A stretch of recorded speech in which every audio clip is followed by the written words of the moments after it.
for myself, approaching a challenging conversation, I realized that this really is something that's about not just me or about us, those gathered in this room, but it's a much wider question. So as I begin to speak this morning, I find myself wanting to call to my own mind the people that I care about, even beyond, both within and beyond this circle, with whom I feel like I'm in this conversation and in this work. I think in particular of my UCC African American brothers and sisters that I journeyed with in a variety of ways over the last few years, and I just want to call their faces to my mind this morning, because I think we do this work both with and on their behalf. There is no good time to talk about lynching. There is no good time. And the fact that we're doing it this morning is somewhat circumstantial or providential, depending on your point of view. It's come about because of a variety of threads that kind of wove themselves together somewhat randomly, but perhaps not. You know how it is when you're paying attention to something and other things crop up in your field of vision and they come together and they create a bigger thing. And so this book, The Cross and the Lynching Tree, came to the attention of people in this congregation and eventually to the diversity ministry team. And as we read it, we realized this is not an experience we want to just have in our circle. This is an experience and a conversation that we want to open up to a wider group of people. That perhaps you would be as moved as we have been by looking at this challenging topic. In the book, Jane Cones draws this connection between the cross and Jesus' crucifixion and the experiences of African Americans in the period of roughly the 1880 to, some people say, 1930 or 40 or even 1960, when almost 5,000 people on record were lynched. Now, who knows how many other people were also lynched that were never reported on, and these were not simple crimes. These were horrendous and shocking and sometimes very public crimes. And so this morning, as we begin to think and talk, I'd like to read two things. One of them is the story of Jesus' crucifixion, and the other is a piece from the introduction to James Cone's book. This is the version in the book of Mark. The soldiers led Jesus away into the palace and called together the whole company of soldiers. They put a purple robe on him and then twisted together a crown of thorns and set it on him. And they began to call out to him, "Hail, King of the Jews!" Again and again they struck him on the head with a staff and they spit on him. Falling on their knees, they paid homage to him. And when they had mocked him, they took off the purple robe and put his own clothes on him. Then they led him out to crucify him. A certain man from Cyrene, Simon, the father of Alexander and Rufus, was passing by on his way in from the country, and they forced him to carry the cross. They brought Jesus to the place called Golgotha, which means the place of the skull. Then they offered him wine mixed with myrrh, but he did not take it, and they crucified him. Dividing up his clothes, they cast lots to see what each would get. It was 9 a.m. when they crucified him. The written notice of the charge against him read, "The King of the Jews." They crucified 2 rebels with him, one on his right and one on his left. Those who passed by hurled insults at him, shaking their heads and saying, "So, you were going to destroy the temple and build it in 3 days. Come down from the cross and save yourself." In the same way, the chief priests and the teachers of the law mocked him amongst themselves. "He saved others," they said, "but he can't save himself. Let this Messiah, this King of Israel, come down now from the cross that we may see and believe." Those crucified with him also heaped insults on him. At noon, darkness came over the whole land until 3 p.m. And at 3 p.m, Jesus cried out in a loud voice, my God, why have you forsaken me?"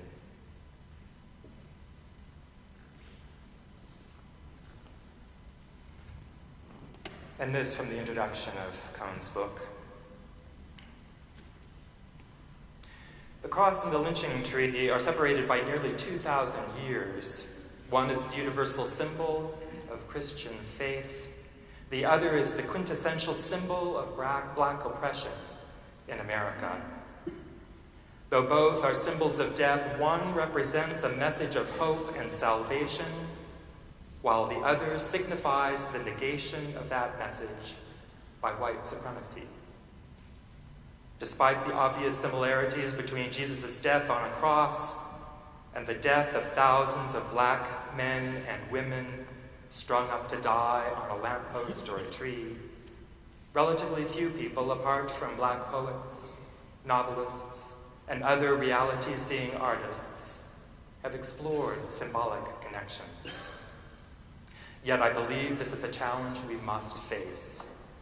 What is at stake is the credibility and promise of the Christian gospel and the hope that we may heal the wounds of racial violence that continue to divide our churches and our society.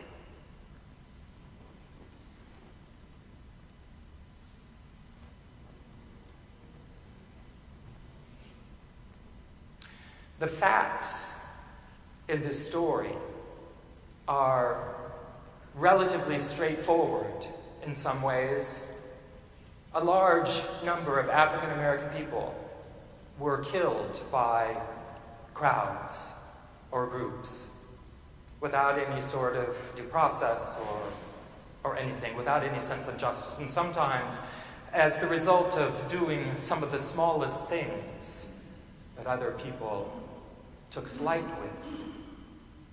And to think that death was going to be the result of these slights is a reality that we can hardly hold in our present consciousness.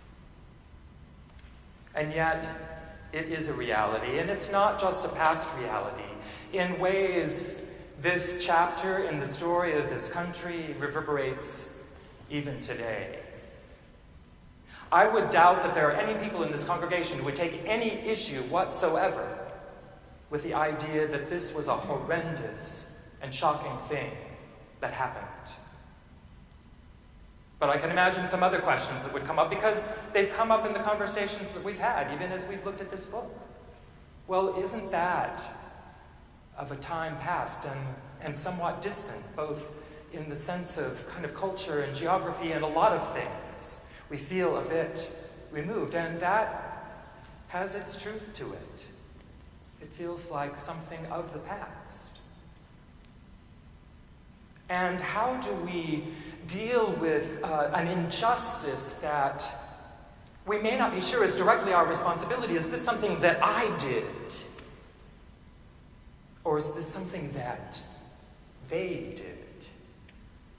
You know, there are many places in the Bible where we'll see this phrase, are the sins of the fathers visited on the sons? And so this is a question that has been kind of rolling about in our experience, in our culture for a very long time. Is this something from the past, or is it something that's in the present moment? Is it something that I'm responsible for, or is it not? And we could debate those questions. But just to give a little bit of context, in the year 2005, the U.S. Senate actually passed a resolution of apology about lynching, specifically responding to the fact that almost 200 pieces of legislation were introduced in the House and the Senate during the lynching era. 3 of them passed the House of Representatives. None of them made it through the Senate. And it was by 2005 that the Senate was ready to issue an apology for that, actually initiated by a Democratic senator from Louisiana and a Republican senator from Virginia, both states where this was happening quite a bit. Again, even though in some ways the lynching period ended, there are many people who are suggesting that actually the strategies just changed. The ways that the differences between blacks and whites in this country were enforced in other ways, both official and unofficial. Jim Crow laws, cross burnings, which happened as recently as 2007, the work of the Ku Klux Klan, which is still active today. It wasn't too long ago that we had the controversy about whether the Klan could march in Skokie, Illinois. These things are really not too far away from us. There are people in this congregation who were alive during the period of time when this stuff was happening. James Cone, the writer of this book, who I think is in his 70s, he's 72, describes a personal experience of that. In the book, he talks about a direct experience that Martin Luther King's father had with this. And for me to remember, for example, that Martin Luther King was really only born a generation before me. And his death happened when I was in junior high. That wasn't, well, it's getting longer and longer ago, but it is still, at least for me, part of the present. So even though this period of time in some ways feels quite distant, it still is kind of there and with us. And it's partly because, I believe, we don't know how to speak out and to speak up. How is it that we say to an individual or a group of people, I am sorry that this happened to you. It was wrong, it was unjust, it should not have happened. I know there was suffering in the moment, and there was suffering generations after that, and perhaps still. We don't really have the ways to do that as a community. It's hard to do as an individual. It's like it needs to be held in that bigger body, and not even just the bigger body, perhaps, of this congregation, but something even bigger than that, because that's the enormity of the challenge. And yet, we have few ways to do that.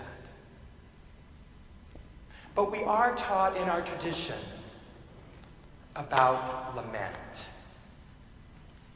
And at its basic root, I think lament is a kind of a formal or a ritual way to express our grief, our sorrow, our apology, whatever that might be.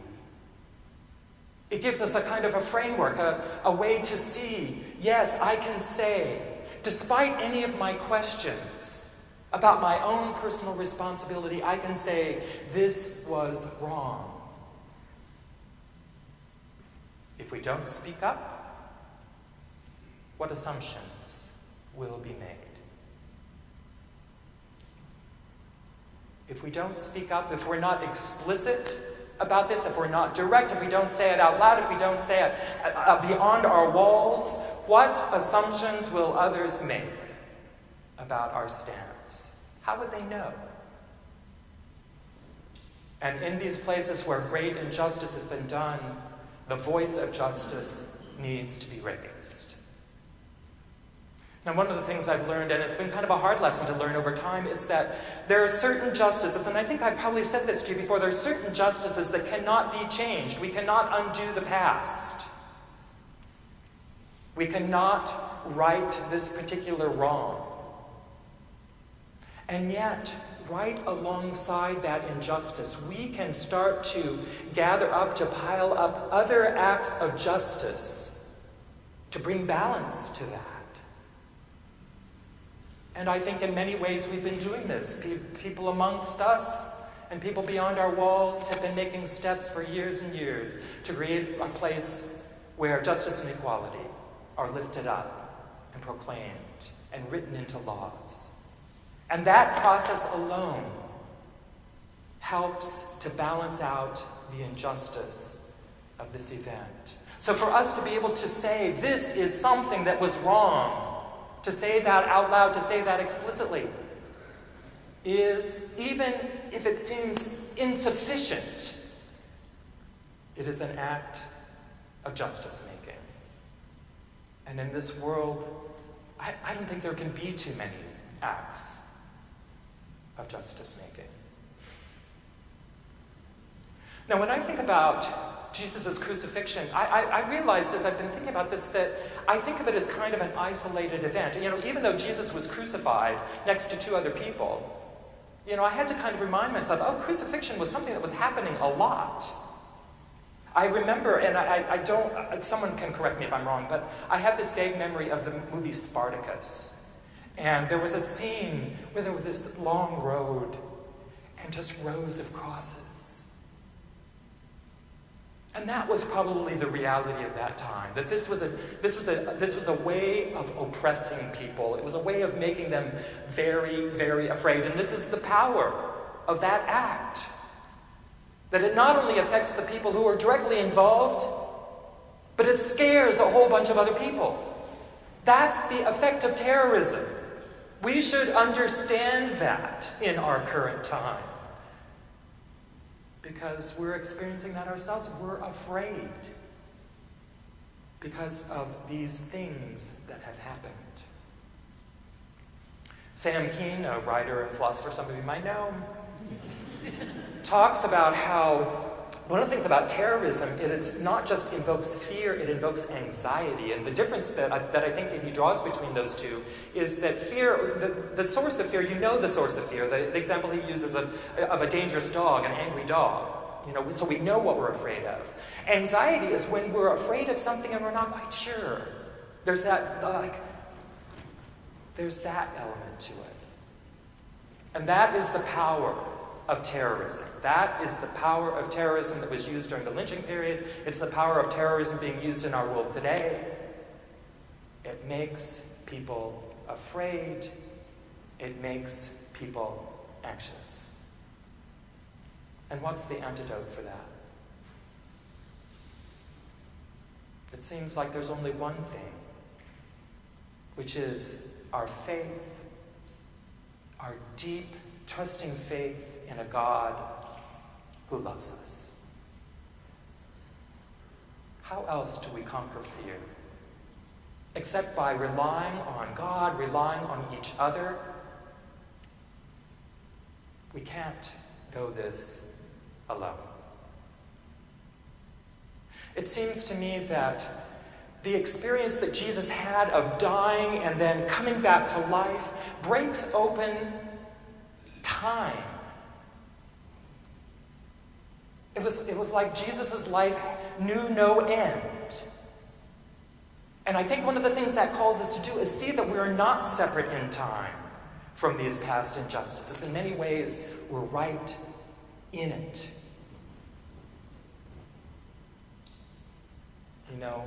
Time and experience is no longer this, but it's this.